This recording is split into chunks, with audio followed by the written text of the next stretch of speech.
welcome to another episode of the Parliament. As I was just explaining to my good friend Sal Mozzarella, that the Parliament stands for community members coming together to discuss about community things. My sign or my symbol is the owl, and the owl stands for protection, right, and for wisdom. And when owls come together, it's also called the Parliament. And I consider you an OG and an owl. And thank you for taking the time to be here at the Sampler, Anytime. right? And be here as part of the Parliament. I know you for a couple of years, right? And right off the bat, it was through a friend and all that. And what we're trying to do here at the Sampler is the Samplers Opportunity Network every single Tuesday, where fellow entrepreneurs, small businesses, right? Ideally, legacy community stakeholders and allies, right, come together so that way we could offer services to fellow community members, and to be each other's resources, right? So we could bring agencies, so we could do a lot. Because to be honest with you, there, I shop at the co-op, right? Prospect Park, right? My mom did because there's a waiting list, so I got to tell her she buys the things and I eat really good, right? Can't complain about that. They have great mozzarella from 13th Avenue, and it's great, and I get it. But this is something when it's artisanal, when it's made for you, and just having that level of skill as a chef, right? Being a fellow chef, you do everything: feast, catering, you name it, education. Farmers markets. So let me stop talking, right? Because what I want you to tell me, please, your entrepreneur story, your small business story, right? I feel that together we could franchise, manufacture, do all these things, but we're not there yet, which is why we have this event, right? Like, and people need to hear stories from authentic people like you, so they could get inspired, right? The new person from Bensonhurst, or just just in Bensonhurst, not saying fuck Bensonhurst, right? Just in general, all of New York City, right? Because, like you said, certain neighborhoods we didn't go to back in the days that are now friendly now. All these Yeah. things here, we're older now. The market has changed. We can manufacture, we can do a lot ourselves. And as a chef, I feel that. And when your product, I feel that. So please tell us, what is your entrepreneur story? What got you started? How did Sal Mozzarella become that? Because you're the OG. This shit ain't new. Well, believe it or not, I got into this business because of my mother. Okay. She came home while we were having dinner. She told me, by the way, I got you a job. I was like 12 years old.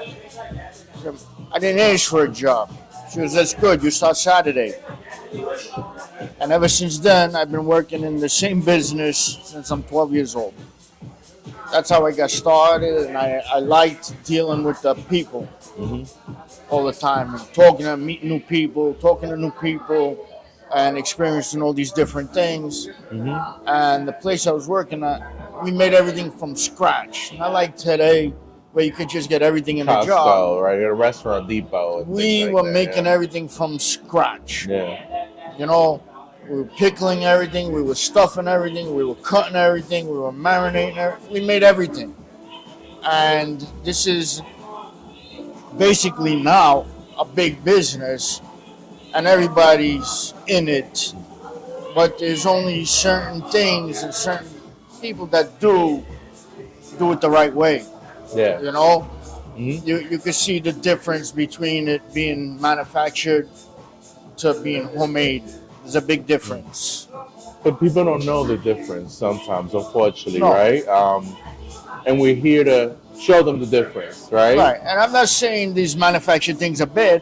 It's just a big We're not saying- difference. it's like eggs, right? There's Yeah. free range, there's cage free, and there's whatever. They're all great. They're eggs, but there's levels. There's Yeah. different things. As a trained palate, you Yeah. understand that you're getting. Yeah, this was made however ago, and it's delicious, right? But this was made just now. Like, at least with mozzarella, things like that, it's different. Like, how can you not tell? And if you don't know, that is a little disappointing and sad. And luckily, we're planning to do some classes soon, so stay tuned to that, right? So you can learn how to make mozzarella, so you can get mozzarella from the homies out here at the Sampler. And we're about to be at the Sampler delivery soon to go. So we're gonna build some nice little packages. You go to Maria Hernandez Park, you can go wherever, right, with the vino, because we call you Sal Mozzarella, but you're a chef. You do Yeah, yeah. everything. I've seen your catering. I have a catering Yeah. company. I do all types of catering, from barbecues to weddings to birthday parties, quinceañeras, all kinds of stuff, and just parties just because. You know what I like? What you say? I have a banking background. Unfortunately, I started off, and they say building relationships, right? That's old school things to me, but we don't know the youth sometimes, right? We come in, all these type of things, and um, like you said, I know my clients, right? My clients try my food. I vet my client. I do business with who I want to, and they love it, and then they call me for everything else in between, Right. right? That's ideally, if you didn't know, which is part of being a good business owner, is not just doing the mozzarella or doing the food, it's the sales, the customer service, retention, the follow-up, marketing, all these other components. What helps you not only establish business, establish from the rest, what what helps you keep clients? Right? So it's kind of a two-part question, right? Is how do you amass, which I know that relationship is a part of it, but if you didn't have there would be no, because it's a business Right. at the end of the day. You Well, know? the biggest part of what I do is the catering I do is a little more on a personal level. I create the party with you, I create the atmosphere with you, and I pick the food with you, offer the suggestions that you tell me. You know? Mm. The other thing is that I have to do this the right way because I have customers that trust me because I'm in their house. Okay? If they don't trust me, I'm not going to be in their house. And I have the customers where I have free range of their kitchen and their house, period. Mhm. You know?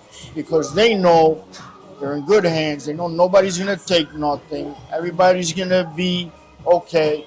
And the house is going to be left the same way we found Nice and it. clean. Yes. Okay?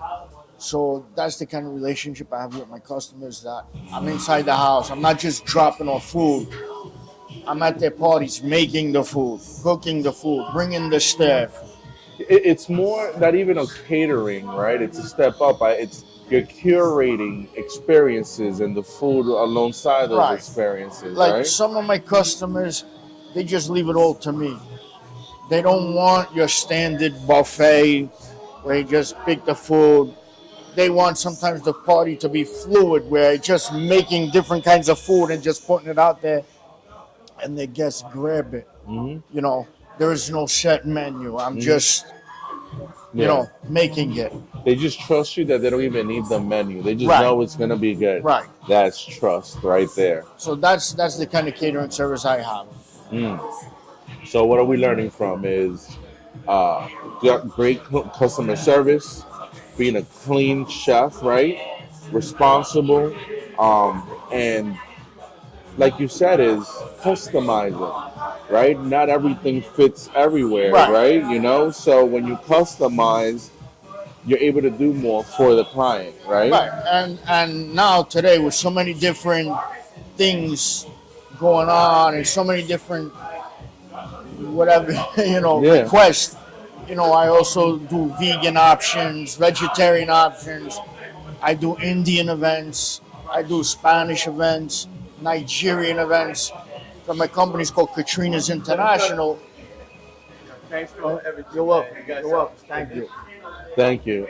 Another satisfied customer, right? Yes, you were saying international, and that's the thing here, right? We're different backgrounds. We got the homie Turco over there from La Marqueta, Turco's Grill, and you said, "Hey, I have me this fresh thing that I love," right? And we show respect to it. And I got a little happy blistered tomatoes, you name it.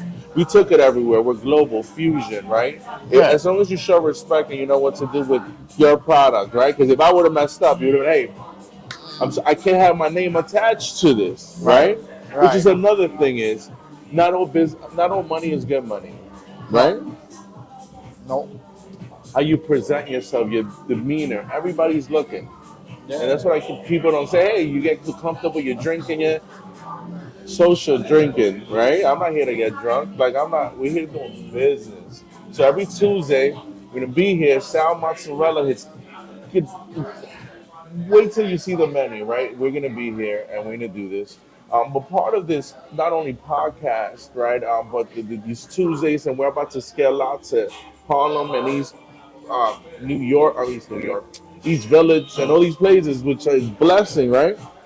Um, Scaling, Yeah. right? We need to find the resource and see how we work together because we've been doing this forever. You should be a franchise by now, right? Yeah. Right?